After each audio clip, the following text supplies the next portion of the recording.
morning, this is Francesca Evans with another news bulletin from LymeOnline, bringing you up to date on all of this week's stories from the Lyme Regis area. Town Councillor Cheryl Reynolds is launching a petition in an attempt to address the lack of affordable housing in Lyme Regis. Councillor Reynolds said she will be petitioning Dorset Council to make an exception in its housing allocation policy for Lyme Regis, requesting that all social housing stock be made available to people who live in the town only and not to those who move from other areas of Dorset. She announced her plans for the petition this week as Lyme Regis councillors were consulted on Dorset Council's draft local plan, which will shape how the area is developed until the year 2038. Councillor Reynolds said there was no space for new affordable housing developments in Lyme Regis, and existing social housing stock being allocated to those from other areas in Dorset was resulting in a lot of bad feeling in the town. I intend to get a petition to be signed by everyone that I can get to sign it, to take to Dorset Council, to make Lyme an exception and change the allocation policy for us. We are an exception. I know this is a big ask, but we have proved through this pandemic we can work together to achieve what we need. Let's do this and show what we really need and make people listen for the sake of our future generations. Mayor Brian Larkham said he thought one of the most important factors to be considered in the local plan was Lyme's accessibility to essential services, including road and rail links, healthcare, centres of employment and good broadband. Councillor Belinda Borden also suggested that the plan should give more consideration to Dorset Council's own strategy on the climate and ecological emergency, which she said had so far been completely disregarded. You can read the full debate and find out how to have your own say on Dorset Council's local plan on the LymeOnline website. The difficulties of council meetings being held over Zoom were brought to the fore recently when a clip of the dysfunctional Handforth Parish Council in Cheshire became a viral internet sensation. And it seems virtual meetings are also taking a toll on Lyme Regis Town Council, with heated debates and bickering becoming more commonplace in recent weeks.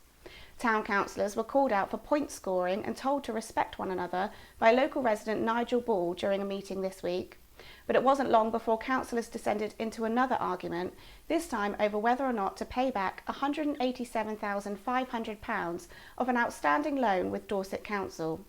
The loan, initially for £500,000, was taken out in 2010 for the renovation of the Marine Parade shelters and currently costs the council £37,500 in annual repayments. Discussions on how and when to pay back the full outstanding total resulted in a heated exchange between the Mayor, Town Clerk and other councillors. The clerk warned that the council should still be cautious with its finances in case it was hit by more unexpected costs due to the coronavirus pandemic. Coastguards were called out to a possible unexploded bomb on Eastcliff Beach in Lyme Regis on Wednesday, but were unable to find the object. The initial sighting of the suspected ordnance was reported via social media on Tuesday, and coastguards were eventually called out to investigate below Blackfen on Wednesday afternoon.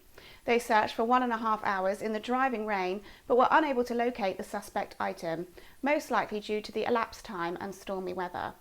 Anyone who finds something on the coast that causes concern are advised to call 999 or 112 immediately and ask for the coastguards, as incidents reported via social media are not always monitored. Emergency services were scrambled again on Thursday morning after a red flare was spotted in Charmouth. Lyme Regis and Beer coastguards, the lifeboat crew and a search and rescue helicopter from South Wales were called to the scene after concerns that someone may have been cut off by the tide were raised. The coastguard team found a large man overboard marker from a ship which had been at sea for some time, which may have emitted the smoke. The suspected casualty was a local fossil hunter who was found to be safe. Lyme Regis Community Support Group, set up to help residents through the pandemic, plans to continue its work as a charitable organisation even after COVID-19. The group was set up in March 2020 as the coronavirus pandemic hit the UK, and an army of more than 90 volunteers quickly stepped forward to support their neighbours. Tasks carried out have ranged from grocery shopping, collecting prescriptions and arranging transport to medical appointments, to walking dogs, clearing ponds and even arranging a telegram from the Queen for an 100th birthday. Volunteers also delivered free Christmas Day lunches to those in need. Progress is now being made on changing the group to a charitable incorporated organisation with 5 trustees, so it can continue to support and offer services to Lyme Regis residents even when the current pandemic is over. The first Lyme Regis Business Awards were officially launched last Friday, with the Mayor saying he hoped they would add to the sustainability of local businesses and the employment they provide. The awards will celebrate the best of local business, with 14 categories to cover all aspects of the Lyme Regis economy. They were launched with a special video last week featuring Nigel Reeve from Marketing West and Philip Evans from LymeOnline, who are working together to organise the event. The Mayor of Lyme Regis, Councillor Brian Larkham, also gave his backing to the scheme. Lyme is a town of small independent traders interspersed with a few national chain outlets. There have rarely been a more demanding time to run a business, and whether new or established, the challenges COVID restrictions have placed on them tests even the most robust organisation and enterprise.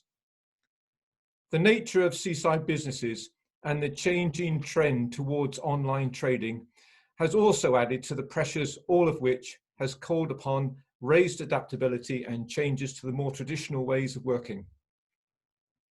In some businesses, it will have meant new product lines, a revision of service, and a reprofiling of the business. I'm pleased that the initiative and ingenuity, commitment and hard work is captured and recognised in this award scheme, and hope it all helps towards the sustainability of our local businesses and the employment they provide. You can watch the full launch video on the LymeOnline website, and you can find out more about how to enter or nominate a business via the website shown on screen now. Thanks for watching LymeOnline's video news bulletins. To stay up to date with the latest news throughout the week, don't forget to visit the LymeOnline website and follow us on Facebook, Twitter and Instagram. You can also sign up for our weekly newsletter, and you can read the latest digital version of the LymeOnline newspaper, which is out today.